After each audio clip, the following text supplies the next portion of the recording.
In the world of Hollywood, movies get greenlit and redlit. They get remade and rebooted.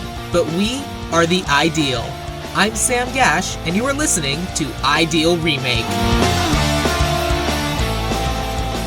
Thank you for listening to Ideal Remake. We take movies that either have been, will be, or should be remade and talk about what the ideal version of that remake would be.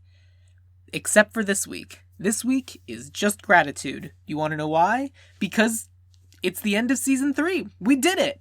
We got through the season that took place in 2020. Awesome! Now, the interesting thing is that, as of the time of this recording, it is still 2020. But when you're listening to this, it will be 2021. What's it like? Is it better? Do we have outside again? Actually, the other funny thing is that it's currently raining in Los Angeles, and I love the rain. You grow up in Tucson, Arizona, or any desert really, and you learn to love the rain. And last night we had some amazing thunder. It was awesome. So outside is actually pretty cool right now. Can't really go there, but you know, can appreciate. But yeah, this is kind of a wrap-up for Season 3 of Ideal Remake. And I want to take a moment to thank all of you who've been listening throughout this year. I was going through and doing the math, and there are 25 new episodes in Season 3 of the show, and that's a significant number, especially considering that recording got so much harder, sort of, this year. I like recording in person. I like having a back and forth and having a real conversation, not necessarily pausing and waiting for people to jump in, and yeah, I miss that. But 2020 being the year that it was, we had to record online. I want to thank you, listener, for listening to episodes that may not have been technically as impressive as some of the other ones, or may not have had as much joy as if we'd been recording in person, but I still think this year we put out some amazing episodes and some amazing remakes and some good conversations about movies, the vast majority of which I'd never seen. And so thank you. Thank you for listening. If any of you went and left reviews this year, thank you. I'm going to check right now and see if there are any new ones. We do have a new review. It is from Rick Mahogany 4. It says, "Sometimes you root for one. Sometimes they just need to leave a classic alone. But Sam gets down to what we need to make it awesome. Entertaining." Thank you, Rick, for the lovely 5-star review. Thank you to everyone else who took the time to leave a review this year. It would be amazing if, especially now that I'm going to be taking a month or two off from making the podcast, I'm very tired, if you would mind going onto your Apple Podcasts and leaving a 5-star review. It is so helpful, and it would be so appreciated. And I would thank you even more. But in terms of thanking people, I wanted to go through and thank all of my amazing guests who took the time to be on my little show this year. It's been an amazing roster, and some of these I can't even believe were just this year, because 2020 feels like it's been an entire decade unto itself, but they were. Like, we have my last in-person records and then my first over-the-internet records. So this season, Season 3, started off with an episode I actually recorded in 2019, Pet Shop, with guest Austin Badgett. Austin is an amazing writer that I met through WGA events, and Pet Shop is this tiny little indie movie, not even necessarily indie movie, that I'd never seen before, but it was super cute, and it was really fun to talk about, and we enjoyed it, and it was a wonderful conversation. The second episode we did this year, episode 63, was Willow. JC is someone I've known for a few years, and he is hilariously funny. He's an amazing comic and a phenomenal actor. You can see him on a Disney show right now. And JC and I had talked about remaking Willow, like even back in season 1 or 2. And we finally got around to making it. And it's actually one of my shorter episodes just because we have so much fun just like throwing ideas at the wall and just seeing what sticks. And that was great. And then I had guests Tom Loveman and Rachanee Lumayno to remake The Secret of My Success. I know Tom and Rachanee from a writing group that I've been involved in. They're both lovely human beings and wonderful to talk to. And part of the fun of Secret of My Success is right when we released that episode is just when a brand new musical of The Secret of My Success came out. The timing on that was insane and such kismet, and I loved it. The unfortunate thing is that then COVID happened and all of art stopped, but it was so cool. And speaking of dystopian futures that are also the past, the next movie that we talked about was Strange Days with Danny Bell. Danny is a really good fantasy author, and he has just this really cool eye for story and concept, and he brought that to the show to talk about this movie that I'd never heard of. And not only that, Strange Days is so difficult to find online that, like, a DVD of it costs like $25 or $50 or something. It was, like, way expensive. Like, I don't remember how we ended up finding it, but it was wild. And then, of course, Danny came on and we had this amazing conversation, because it's an intense movie. But, yeah. Thank you, Danny, for making me watch that, because obviously now I have such an appreciation for, A, those actors, and B, you as a human being. And then the last in-person episode that I recorded this year was Clueless. We recorded that at my friend Paul's apartment. The last in-person episode I didn't even record at my apartment. That's wild. I didn't even think about that. Recorded that with Isabella Egizi and Paul Presley. Both were returning guests, and we just had a fun conversation about the movie Clueless. And just talking about it and talking about other ye oldie novels. Ye oldie. It's like 150 years old. It's not even that old. Being adapted into movies, and good times had by all. And then the next episode was the April Fool's episode, which I recorded with fellow podcaster Scott Carelli. And Scott had this really cool idea for what would end up being a April Fool's episode, which is, what if we do like a pre-make? What if the movie as we know it was itself a remake? So, with that idea in mind, we talked about Scott Pilgrim versus the World. And we made a pre-make if that movie had come out not in the 2000s, but in the 90s. And that was wild. That was also super fun. Scott's also just an amazing podcaster in general, just because he has so many podcasts of his own. But that helped make the episode fascinating and interesting. And so, thank you, Scott. The next episode was a movie I'd also never heard of, and then when I'd sort of heard of it, I was thinking of a movie that was an entirely different movie than the movie I actually ended up watching. Daniel Oliveira came on to remake Last Action Hero, which is the Schwarzenegger movie of Schwarzenegger movies.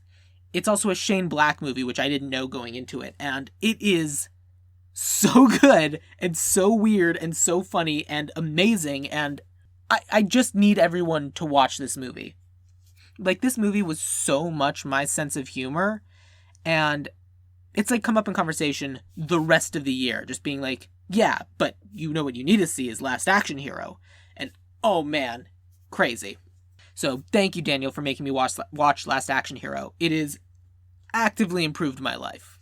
And then episode 69 of Ideal Remake, which I'm only just now realizing, and I bet the guests would appreciate as well, because, you know, nice,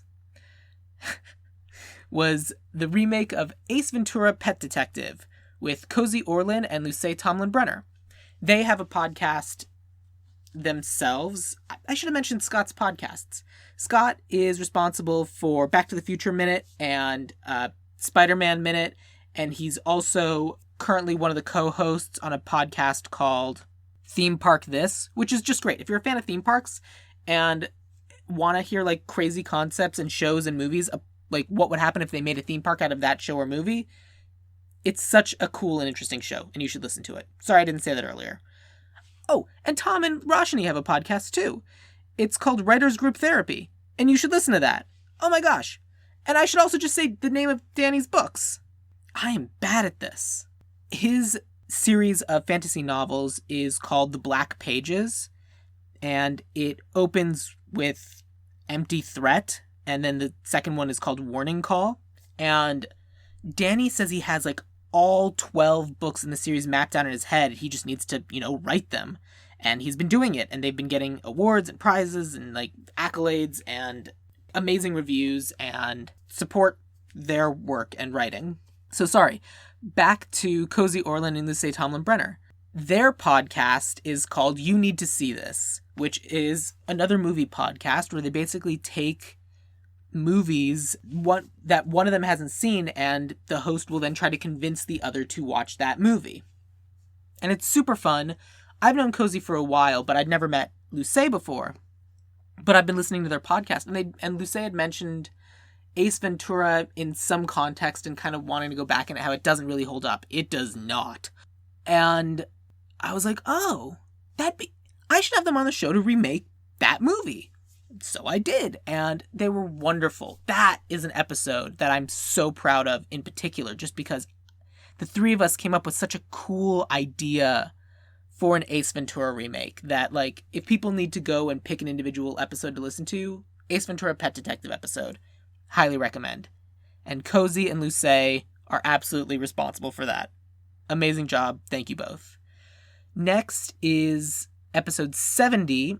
We remade Bedazzled with my guest, Lauren Bancroft. Lauren hosts a couple podcasts, the Bancroft Pod and Historical Hookups, and both are great. And if you enjoy, I think Bancroft Pod was doing baseball movies. I don't know what they're going to be doing next. And Historical Hookups is exactly what it sounds like. Check them out. Lauren's fiance, John Pingle, is actually the one who cut together my new intro, which you even heard at the beginning of this episode. So the two of them had announced and opened a Bancroft recording booth, audio session, podcasting company, and then the coronavirus hit, and that sucks, but they're so good. And if you need audio cut together or sound or anything, reach out to Lauren Bancroft, John Pingle, and they will get you covered. After that, it was Dune in June, talking about Dune with Katelyn Rodgers.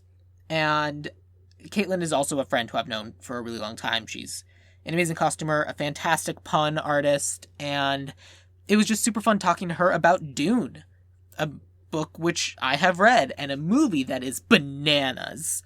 And as soon as we're able to go see the new one in theaters, we are going to go, because Dune! Following up Dune, I talked about another video game movie with Alex Caine. I say another because he's previously been on to talk about Mortal Kombat and Pixels. And wow, Assassin's Creed is not a good movie, but we sure talked about it and tried to come up with a way to make it work. But Alex is always such a cool dude, super fun to talk to, and that was great. And then after that was High Spirits, which is a movie that if you haven't heard of, you're not alone, because I also hadn't heard of it. And it's a movie that's so good, it's available entirely for free on YouTube, or was when we recorded this. So that's how you know how good it is. But it's got an all-star cast. It's got Steve Guttenberg and Liam Neeson and Daryl Hannah. It's an amazing movie. And it's like a horror comedy, but really more comedy with horror elements. And it's just so goofy. And Chris O'Connor brought it up. I don't remember why it came up, but I'm like, all right, great, let's talk about this movie. So we did. Oh man, that was a fun episode too. Just what a bananas movie. You should watch it. Just go to YouTube. We've all got time. Watch High Spirits. Chris has his own podcast as well called TMNT Minute, where they're going through and watching the Teenage Mutant Ninja Turtles movies and talking about them minute by minute, and it's great. Next up was Flashdance. Meredith came back, and it was actually my first solo episode with Meredith. Meredith had been on with our mutual friend Laser to remake The Matrix and Bill and Ted's Excellent Adventure. And now Meredith was back, and the two of us talked about Flashdance, which is a movie that I'd never seen before, but obviously I was very aware of. And we just had a super fun time talking about what this movie was and how this movie could work and kind of the difference it would take to make that movie today, and a lot of the things that this movie did very well, and then some of the things that the movie did not do so well. But great conversation. Meredith is a wonderful human being, and if you have the time to support her projects and things and everything, go do it, because Meredith is great. And then was episode 75. And boy howdy, did we make this a weird one. Episode 75, we do a remake of Digimon the movie with Claire Mulkerin and Tanner Vogelsang. And this idea was Tanner's, but I was like, I can't do a Digimon movie without having Claire on to talk about it as well. And this was so silly, because it's so difficult to remake, because the movie itself is like a stitched together thing of 3 different Japanese Digimon movies, and it's so goofy and weird, but it was so fun, and I don't think Claire or Tanner thought we'd actually get to the point of like ending up with a real remake, but we did. We completed the episode, we got what we needed, and we did the thing, so good for us. Claire has a number of different projects and things. I think her podcast, Smash Fiction, has actually come to an end, but if you want to go back and re-listen to episodes of that, I highly recommend it. It's super great. But Claire is currently a writer for the website Looper, so if you want to read some fun articles, go for it. And Tanner has a podcast called Not If I Reboot You First that he co-hosts with Lindsay Mitchell. And that is very much like a sister podcast to this one. The concept of that is that they take a movie, a TV show, a video game, a comic book, anything, and they talk about what would go into rebooting that thing. Very similar in concept to Ideal Remake, but not just limited to movies. I was a guest on their show back in May or June, and I went in to either do a remake of the TV show Reboot, which they'd sort of already done and then ended up doing later, or because we were still very much at the beginning, we thought, or we didn't realize, but very much of the quarantine, and did a reboot of movie theaters, and like, how are movie theaters even going to work, or how can we get them to work again in like a post-COVID world, if we're going to even get to a post-COVID world, who knows. And so if you enjoy like the concept of taking something and like refiguring it out, you would love Not If I Reboot You First. So check their show out as well. And then we followed that up with a remake of The Avengers. But not that one. It's The Avengers from 1998 with Ralph Fiennes and Uma Thurman. You know, The Avengers. And my guest for that was returning guest Chris Lord. Chris had previously been on to remake Superman, and we ended up coming up with an amazing Superman trilogy. And then we did James Bond, and we did these deep dives into these like huge parts of Chris's like fandom life. And for this, we want to do something a little bit silly. And so I suggested that we do because Chris is such a big James Bond fan, one of Sean Connery's last couple of movies. And so The Avengers. And at some point next year, or I guess when you're listening to it this year, he'll be back to remake the other one. But The Avengers it's so bad. It is such a bad, nonsensical movie, but it is such a good, bad movie night. I remember when I first saw this movie a few years ago, just randomly we found it, and I watched it with my friend Zach, and then like within a week or two, it was the movie that was on How Did This Get Made? And we were like, oh my god, this is so wild. And it was just one of those kismet moments. And Chris always is a fun person to have on the show, and talking about The Avengers with him was just delightful. Chris has 2 podcasts that I know about, possibly a third at this point, who can say, but I'll recommend the 2. The one that I've been on and I regularly listen to is Tim Talk, where they go back and they are going through all of the Bruce Timm animated DC TV shows. That's Batman the Animated Series, Superman, Static Shock, and they have now made it to Justice League, kind of like the last show, Justice League Unlimited really, in that Bruce Timm animated universe. I got to be on for an episode this year as well, and it's super great, and I love their show, and it just speaks directly to the little nerd in me, and I love it. And Chris's other podcast is called Gay It Forward. Chris has self-described as the worst gay, and so he has friends coming on to like educate him and introduce him to things to make him be a better gay. His description, not mine. But yeah, also a super fun show and worth checking out. And then, the next thing was Highlander. Highlander's been at the top of my list of movies I've wanted to do a remake of for a while. And I kind of wanted to have on someone who was kind of like an old school Highlander fan, like someone who'd seen all the movies, and that was Kevin Mosteller. Kevin's been on, probably more than anyone else. It's probably me, then Mike, then Kevin. And Kevin's catching up with Mike pretty quickly and will likely surpass him this next year. But Kevin is a fan of Highlander, and so we got to really talk about kind of the lore and the crazy world building that's been going on with that franchise for so long, and got to play around with it and enjoy. And that, I love having Kevin on as a guest. Obviously, that's why he's been on so much. And this was no exception. It was just wonderful. And then I had my guest who was the furthest away a guest I've ever had has been. Laura House, recording from Ireland, was my guest for episode 78 when we remade Night Shift. Night Shift I'd heard of and seen before. It's the Henry Winkler, Michael Keaton movie. And Shelley Long, excuse me. What am I even saying? Henry Winkler, Michael Keaton, Shelley Long movie. And it's so goofy. It's such a weird comedy. And we remade it. It's so silly. Laura actually lives normally in Los Angeles, although I think she and her boyfriend or fiance just got a house in Austin. But I know her through comedy and stuff out here in LA, and she's just wonderful and a delightful human being, and was so kind to be on a guest on my show, especially while she was show running this show she was writing for in Ireland. And I'm phrasing this poorly, but it was very nice of Laura to take the time to do my show while she was running her own show. And then I had my amazing friend and co-writer Diane Bloom on to remake the movie Wanted. I hated this movie so much. I really did. And Diane was like, the movie's bad, but the comic book's better. And then the more she described the comic book, the more I was like, that's almost worse. That's way more misogynistic. And she's like, yeah, that's a good point. Still, though. And I'm like, oh no. It's a fun episode. It's a lot of back and forth.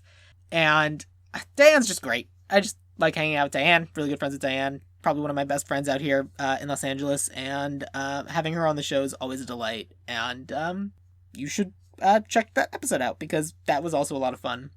And then the Halloween episode was Catwoman.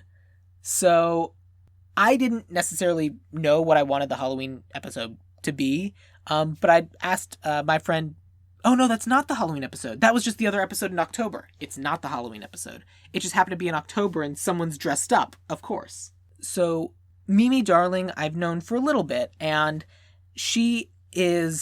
I've had some really interesting just movie conversations with her, because she is able to see, she has a different perspective than I do, and she's able to see criticisms and critiques and amazing things in movies that I personally am not able to see. So I really enjoy talking about art and film with her. And she and her boyfriend Cam and I last year all went to DesignerCon together, and that was so fun.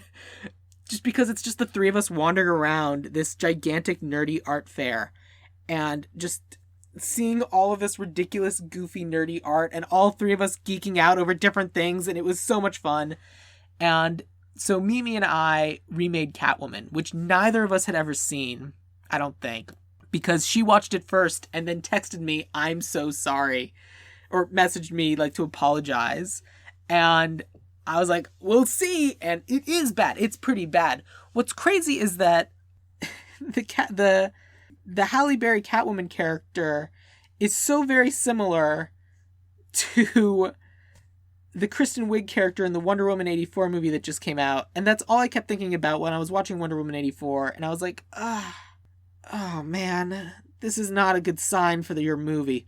But the episode's really great, and we came up with a lot of fun fixes and kind of a great arc and story for what we wanted the movie to be, and it was delightful. And Mimi's a great guest. I was having a conversation with Mimi a few weeks ago, and she was talking about just job stuff, and she was talking about how the next job she does is going to be one where she's working for herself. And I just got to say, anyone who is keeping an eye on stuff like that, keep an eye out for Mimi, because she's going to be doing some amazing things. And if you want to support something that she's currently working on, she has an Instagram account called See It on Tuesday, which is all about going and seeing movies, which, gosh, sounds like something that I would be into myself. Mimi sees every single movie that comes out. And so the whole premise of the Instagram account is she sees the movie so you can decide if you want to see it in theaters or wait for it to come to VOD. And A, that's an amazing idea because she sees every movie, so she has the best insight on whether or not other people should see the movie. And B, I want to get good movie critiques and reviews before I see them and let that help me decide if I want to see the movie. And See It on Tuesday does an amazing job of that. And then the actual Halloween episode is The Nightmare Before Christmas, with a couple of the first friends I ever made in Los Angeles. Like, I met Kim Vrujink and Bethany Kulayas doing background. I only did background for the first year and a half or so I was in LA, and I met them pretty quickly. And I haven't done background in 8 years, but we're still friends and we still hang out, and like, they've been my quarantine virtual watch party buddies, like, this whole time. We got completely caught up on Great British Bake Off, and then we've been systematically watching through other shows. Like, we watched The Floor is Lava, we watched another cooking show, we've been watching, Schitt's Creek, and Nailed It, and just started watching a little bit of The Dairy Girls. These two are amazing. I'm very lucky to have them both in my life, and I'm very glad that they were able to both be guests this year. So we remade Nightmare Before Christmas, which was super fun, and I very much enjoyed talking about it. We kind of remade it in the style of what if this was a Disney live-action remake. So then the next episode in November, guess who's back? It's Kevin Mosteller again. So Kevin had kind of offhandedly mentioned, hey, the next movie we should remake is Escape from New York, and I was like, you're right. We should remake Escape from New York. I've never seen it. This seems like a good idea. And I really enjoyed this movie. Again, completely different than what I was expecting, but super fun and a good conversation again because Kevin's an amazing guest. That's why he was on twice this season. It actually occurs to me, he and one other person were my only two guests who were on twice this year. Good for me. But yeah, everything I said about Kevin, we were talking about Highlander, same thing about Escape from New York. Kevin is a fantastic guy. If you need someone to score a film project you're working on, reach out to Kevin Mosteller, because that's what he does, and he's very, very good at it, and it's like getting awards and that sort of thing. And Kevin Mosteller knows his sound, knows his music, and knows his Escape from New York too. The next movie was a departure from anything else I'd ever done before. I'd reached out to my friend Corsica Wilson to see if she'd like to be on the show and if she'd like to talk about a movie, and she'd said, yeah, can we do a silent movie? And I said, oh, gosh, sure, I'd never considered that as an option. And so we talked about the Buster Keaton movie, Sherlock Jr. So I'd never seen it before. I'd seen Steamboat Bill Jr., that Buster Keaton movie, but I'd never seen Sherlock Jr. I didn't really know anything about it, but I watched it, and like, as soon as I finished watching it, because it's also available for free on YouTube, but this is just because it's old at this point, and I'd texted Corsica right away. I was like, this movie was great! And it was, and I loved it. And talking to Corsica gave, like, me and whoever was listening this amazing background kind of in Buster Keaton and in silent movies, and also had some amazing suggestions on getting people to watch silent movies now. So that was a fascinating episode, and I really enjoyed it. And so if you like silent movies, or you want to like silent movies, that's a fantastic one to start with. And watch Sherlock Jr. It's delightful. Following that up with someone else from my Quarantine Movie Club is the guy who started Quarantine Movie Club, Paul Presley. Back from outer space? Sure. Paul, previously on this season for Clueless, now came back because he had just watched Scooby-Doo. I think he'd watched the 2002 Scooby-Doo live-action movie kind of to distract himself from, like, election stuff, and was like, oh, this would be a good movie to talk about with Sam. And I was like, yes, that would be a good movie to talk about with me. And so we had a super fun conversation about Scooby-Doo because we both like Scooby-Doo, and I think we both rewatched this movie expecting to not like it as much as we both did, and that was just great and fun and a super cool episode. And Scooby-Doo! Who doesn't like Scooby-Doo? So then the last full episode that came out in 2020 is Pretty Woman. Now, this, in retrospect, kind of completes the trifecta of, like, 80s, 90s movies about sex workers trying to make good. Because Flashdance, Night Shift, Pretty Woman. And so I've known Tame also for a long time. Tame Hatzios was actually one of the first people to cast me in a project after moving to LA. She cast me in a music video called Nothing in Your Pocket. I auditioned for a role I should not have gotten, but she thought I was so funny and adorable in the room that she literally created a role for me, which is one of the nicest things anyone's ever done for me. So I'd been talking to Tame for a while, like going back and forth, and Tame always, the movie she wanted to remake was Pretty Woman. And then we watched the movie for the podcast, and I think she ended up enjoying it more on the rewatch than she had when she'd originally seen it or even suggested it. And so we had a good back and forth talking about what this movie could be, how we would remake it now. And so, as of this recording, that's the last full episode to have come out, but there's one more before you will be listening to this. But Tame is a wonderful line producer and a fantastic director, and if you want to hire her for things, and you should go look up Metahara Productions, Metahara Productions. And then the season finale, the episode that, in my head, perfectly encapsulates the best way to end 2020. Because 2020 is not a good year, because we all spent it home alone. So what movie to talk about? Home Alone. It's the holiday movie that totally sums up the year. And even though 2020 was a bad year, a terrible year, don't get me wrong, some good things happened. I took an amazing writing class and I met these three fantastic human beings. I met Cassie Soliday, I met Valerie Vasilis, and I met Matthew Willits. And we've continued to have a writing group even after our class ended. And honestly, seeing them every week and then every other week has really helped me be able to get through this awful year, because it's been a little bit less awful with them in it. So, thank you, Valerie, Cassie, and Matthew. You are wonderful people, and I'm so thankful that the three of you were able to be my guests for the last episode of Season 3 of Ideal Remake. So for everyone who's listened this season, and anyone who's made it to the end of this episode too, my gosh, thank you. 2020 was rough for everybody, myself included, and I know 2021 is not going to be an automatic fix. You're listening in the future. You already know that it's not an automatic fix. Or what other god-awful things have actually happened between now and then. But I know that if we all stick together, we support each other, and we help each other, we can try to make it a little bit better. And that's all we can really hope for. So thank you so much for listening.